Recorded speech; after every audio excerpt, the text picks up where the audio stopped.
Hello and welcome to the weekend edition. I'm Dr. Kingori. We have yet another classic show lined up for you. Hii wiki kwanza imekuwa na moto mingi sana. One of the highlights for me is this video of former sports CS Rashid Echesa allegedly slapping an IBC official. Why? By who? Hakuna madharau kubwa kwa hiyo video kama vile Rashid Echesa ametoa huyo jamaa mask kwa uso ndio ampige kofi. This is the literal definition of peeling back the mask. On the flip side though, this goes a long way to change the opinion of anyone who may have doubted that these masks can protect from COVID. Anyway, our interest in the guests that we bring you on this episode started with a conversation on medical cover for a fifth child onwards and the conversation on polygamy. The MP for Budalangi was in hot soup 3 years ago after he made the following remarks on TV. They have not made any law that restricts the members of parliament to have only 4 children. When you come here, you have 5, 6, 7 children, you are being told that, you know, we only cover 4. Which one will you put there? Even if you are a monogamous, you may still have even 10 children and you are a monogamous from one wife. How do I choose this child may be sick and this one will not be sick? So that I choose who to give the card. Hon Raphael Wanjala is in the house. I know people have different reactions on what his stand on polygamy is, but personally, I believe the conversation on beneficiaries on medical covers is a matter of national interest. This is going to be a fun conversation. Mheshimiwa will be joining us in a bit, and I also hope that he'll share with us a secret or two on how to make more than one woman happy, legally. I also love it when we start the show with good news, like this week. The first batch of the long-awaited COVID-19 vaccines arrived in the country. And here's an overview of how soon you will get vaccinated. In phase 1, there are 1.25 million doses set for distribution. And this is the current phase that is kicking off this month, March 2021. The targeted recipients here are healthcare workers, police officers, military officers, and teaching staff. By 2023, the government is projecting that 3 out of 10 Kenyans will have been vaccinated, and this accounts for 15 million Kenyans. Yes, this is progress. However slow, it's progress. A few things I'd love to say about the criteria. The military being given priority in the vaccination exercise, that's understandable. COVID-19, as we all know, is a disease that attacks the human defense system. As for the other careers, my question is, will it be only the individual who's been employed in the career being vaccinated, as in kama ni polisi peke yake ama yeye na familia yake, or the individual and his whole family? If it's only the individual, then one might be tempted to understand nepotism or the concept of a whole family choosing the same career line. Unajua hii familia yetu, kila mtu ni mwalimu. Sasa ona, tuko na kipaumbele kwa hii mambo ya dawa ya COVID. Ule aliharibu bet ni my lastborn. Aende apewe dawa na mwenye alimwambia kuwe DJ. Unajua hata hii wakati wa corona, sisi walimu tumekuwa tunalipwa na hatuendi kazi. Hebu muulize kama DJ aliona pesa mwisho lini. Now for the police, I'm sure once they get vaccinated, people will get the proper feel of being arrested for not wearing a mask by someone without a mask. I'd love to know more details about the criteria used for the career vaccination idea, because if it was about vulnerability, musicians will be top on that list because they have been singing about breathing problems since time immemorial. Tell me how I'm supposed to breathe with no air. You leave me breathless. Breathe without you. How can I breathe without you? How do I breathe?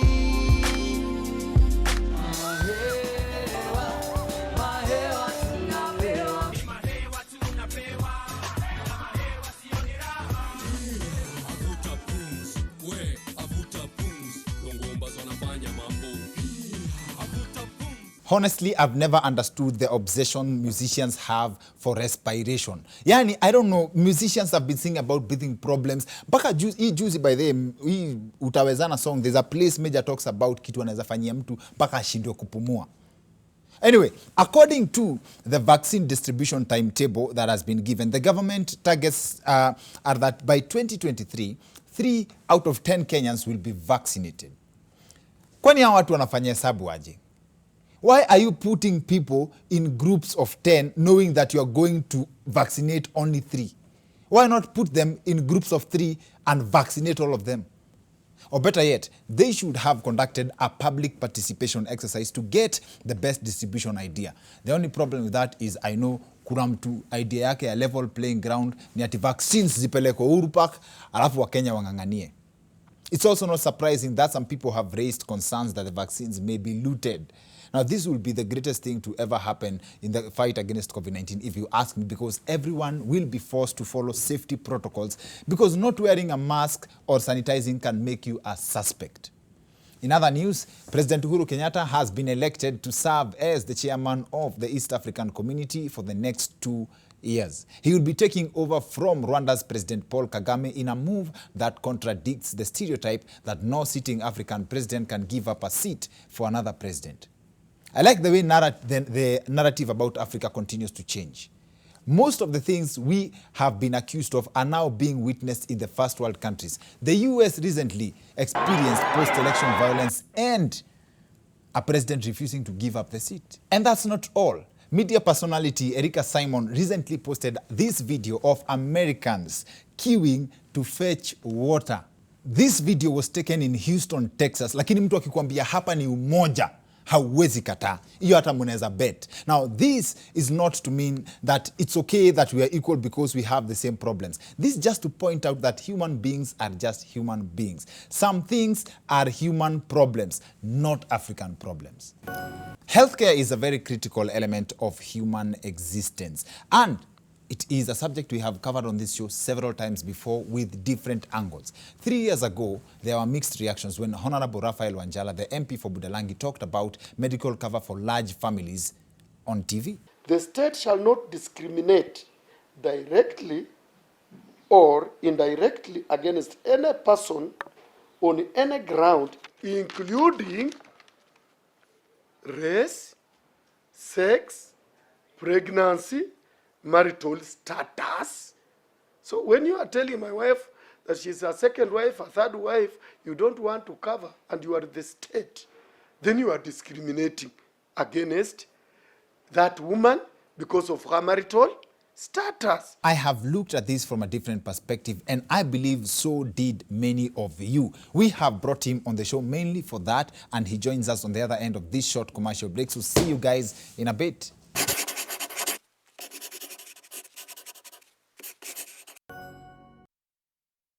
Welcome back to the Wicked Edition. I'm Dr. Kingori Show Nzito tena kama kawaida. Our guest wa this episode hii pia ni zile tumeplan for a long time. Alafu it's because the first time we planned this ilikuwa because he had said something that I found to be of interest to you. Ilikuwa about medical cover. It was for MPs, and for me niliona opportunity hapo for Kenyans. Na alikuwa meisema because ilikuwa mambo in the interest ya the other families. If you have more than 4 children, ni more than 3 children. If you have more than children, the 4th child hayuko covered na insurance cover. And it was a very interesting topic for me. We managed to get the Budalangi MP, Hon Raphael Wanjala, in the house. Karibu sana mheshimiwa. Asante. Manzi.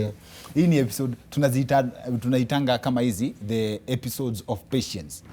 And I was very interested in this because vile medical cover inakaa.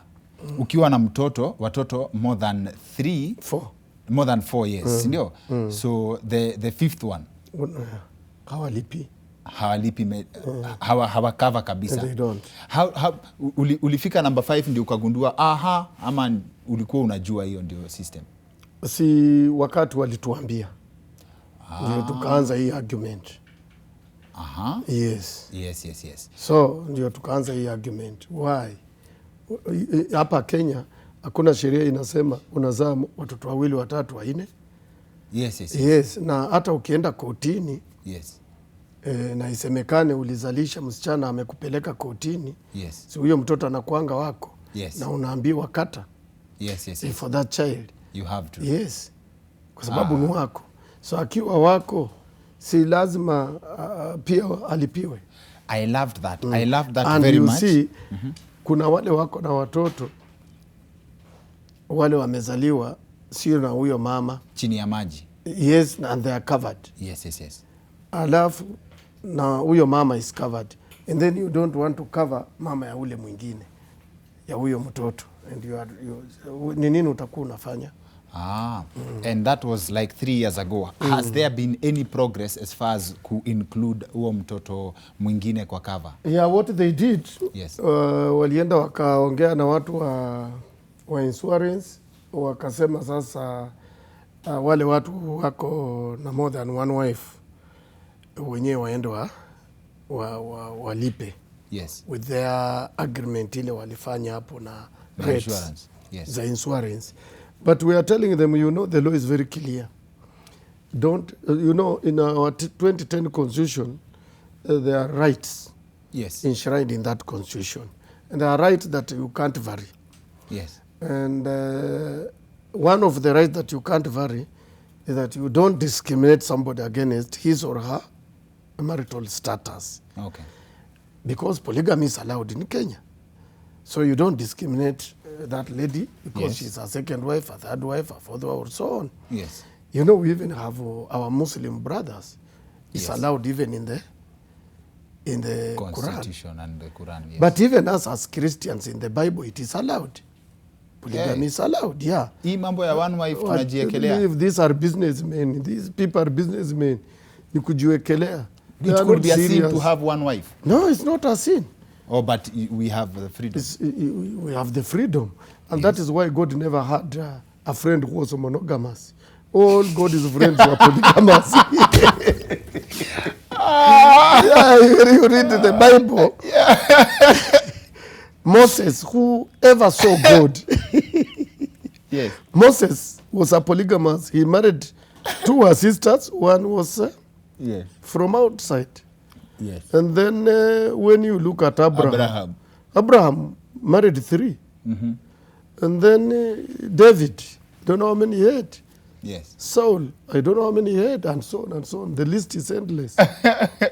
I like your view Yes. on polygamy. And in the same Bible, it's very clear. Yes. It says, when you die, Yes. when you still have that young family and you die, your brother who is younger to you Yes. is supposed to inherit the woman you have left. The Bible says The that. Bible says. And when they give birth, that first child given birth after your death is supposed to be called your name, you who died.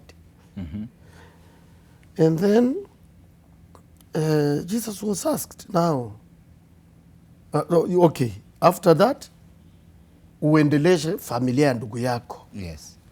You Yes. bring it up. Yes. Yes. But he was asked, if this lady dies, aende kwa Mungu, atasema bwana yake alikuwa nani? Who was the husband? But they were answered that huko kwa Mungu hakuna marriages. Marriage ni za iko hapa hapa. duniani. That these people will not read you those verses. And it's very clear in the Bible. So it's not in my Bible, ati Bible. No, it is there. Ati Even- God's friends Yeah. were. It is there. You mean you don't know that Moses was a friend of God? I know, but I That think I even read the wrong Samuel to pages. become what he became, it was God anointing him. Yes. Daud the same, a small boy, Okay. went and killed a Goliath. Was not God's power? Yeah, and many. And even in the Bible, it's very clear. It only says, for you, if you want to be a leader of a church, Yes. an elder, a priest, a father, Yes. a bishop, you should only have one wife. Yes. And not To only be a have- leader of the church. Yes. And you should only, that's why it says you should only have one wife. Yes. And that wife should give birth to children. And those children must be respectful. Okay. Yes. Okay. That is in the Bible. So hii mambo ingine haisaidii. They have to be acknowledged and recognized as part of the family. Yes, yeah. So And you will see SEK bishops, they are reverend and whatever, they marry. Okay. Yeah. So- And you know people are just flouting the Bible. Where did you see a woman in the Bible preaching? These days they are calling themselves bishops. I can't go to a church where a woman is a preacher. Why? I can't. It's not allowed even in the Bible. Which you follow, Bible do you they follow read? the Bible to I the follow letter. the Bible. I follow the Bible. Let them come and tell us which woman was a reverend, a pastor, a bishop. At times changing. They were even told how to sit in the church. They should be quiet. And But who will they lead must praise wrap and their worship? heads. Praise and worship. Huh? How will they be quiet? Praise and worship on silent mode. Who says that? No. They are seated there. When someone listens to you, they would marry a second wife immediately. And I'm looking at it from maybe, say for example, you are in a polygamous marriage. How do you separate that from cheating? Because if your wife caught you cheating and you have more than one wife, it's very easy to pass that as recruitment.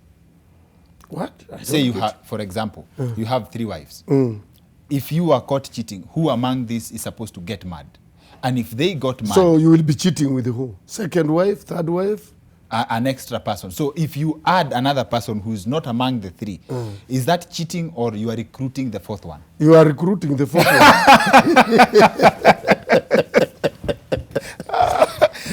So, Yes. so that's the And, beauty and of- cheating is cheating. It doesn't matter whether you have more than one or whether you have one. You will just have cheated. And you said one thing, one of the interviews I saw, ulisema you don't know any politician who is monogamous. Yes, I don't know. What? What?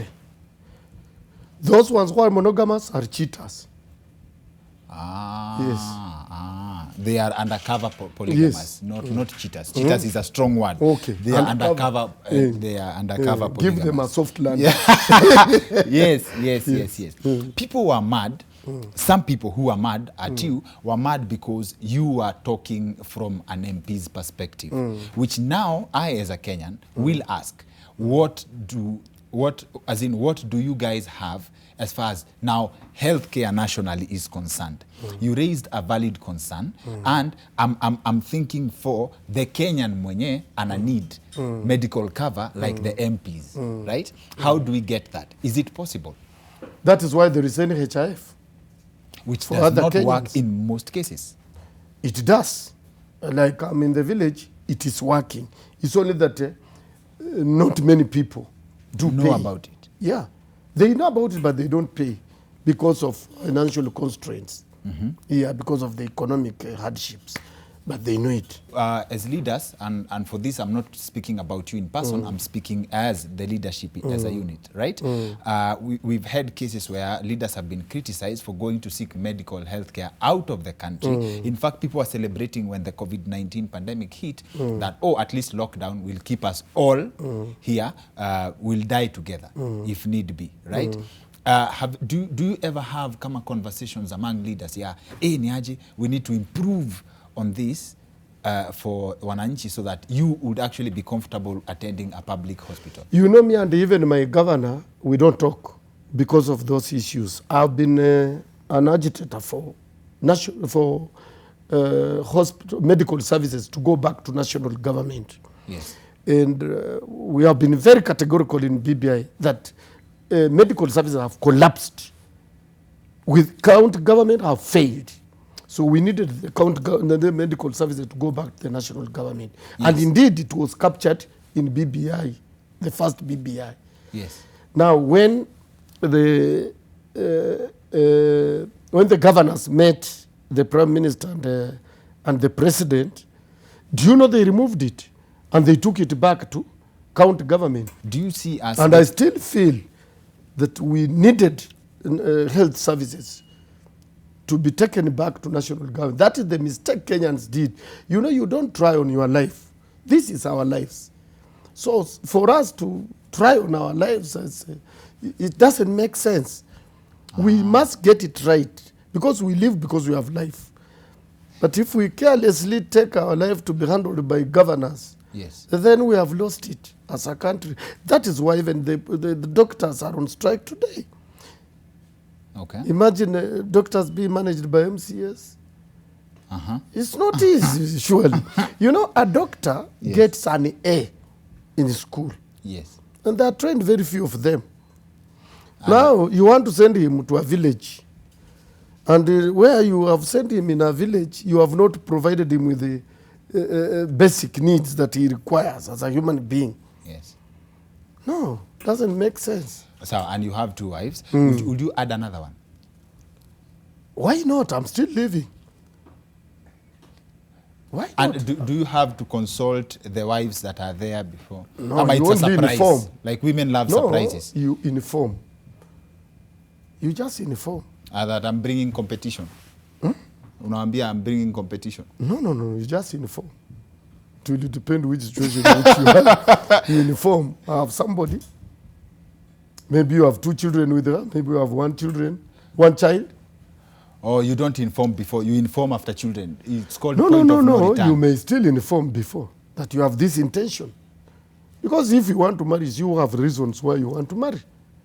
Yes. Yeah, you have reasons. But you see that polygamy should not even disturb you. You know, even in the Bible, Yes. this wedding thing is not, it was not presided over Yes. by the priests or the bishops. Do you know Jesus attended wedding? The Cana of Galilee. Yes. Yes. Who was the priest? Who was the Jesus pastor? came and caned people, so I don't think they No, had no. time. Caning was in the church. Yes. This was a wedding where he made wine for them, too much of it. Yes, They yes. drank it and left it. Ah, Fish. Where? Where the 5 fish Oh, were. there was the Yes. wedding is where he turned water into wine. Into The wine. caning was Yes. the market. It was no, it was not in the market. They turned the church into a market. And I think I love the genius of looking at the Bible and justifying what other people would consider as sins. Like, as in, if Now you know, wedding is traditional. That's what I'm trying to tell you. yes, sir. But it is the Pope of Catholic. Yes. You know, when Catholic came in Rome, Yes. they turned their doctrine Yes. into law and thought how to put it, how to include it in their preachings. Yes. But you can't read anywhere and find that there is a priest, a reverend, a bishop in the Bible who presided over a wedding. Okay. The weddings were done traditionally. Okay. That is why when the church brought in through the Pope the issue of wedding, Yes. then they confined you to one wife. But under traditional law, under tradition, you can marry many wives as you can. Even in our laws in Kenya, Yes. we have we have the Bible. Sorry, the Constitution allows 4, and the Quran allows 4 for the Muslims. Yes. Yes. Yes. Sir. And then for the traditional, you can marry as many as you can. Okay. And they will all be given marriage certificate at AG's chamber. And then when you marry in church, Yes. then you must remain with one. And if you try, even just to cohabit, even to be hard, Yes. then you go in for bigamy. And bigamy, there is no fine. You are imprisoned for 5 years. So you are not supposed to marry when you wedded in church. That is our law. So you can only stop at cheating, as in if you If you cheat and you have one wife and she discovers and she proves, that is bigamy. you can be jailed for cheating. 5 years. Tano tena. Tano, I don't know, 5. You cohabit. Now the rules of marriage seems to be what's running the Jubilee government. Mkijaribu ku They are divorcing. Manzi, asante sana, and I think my greatest take home, other than your explanation before we let you go, other than your explanation about my curious question about the medical cover has been, if you read the Bible properly, you can keep more than one woman. Even in our constitution. Thank you, sir. Thank you. Now, And you know, polygamous family are always blessed in leadership because of that wisdom. To have more than one, you must have wisdom. Yes. Like Solomon style. Yes, like Solomon. Thank you. Thank you for also informing the team that cheating could get you jailed for 5 years. So cheat safely. Thank you, Mheshimiwa. Thank you. Asante sana. That's it for the weekend edition. See you next week. My name is Dr. Kingori.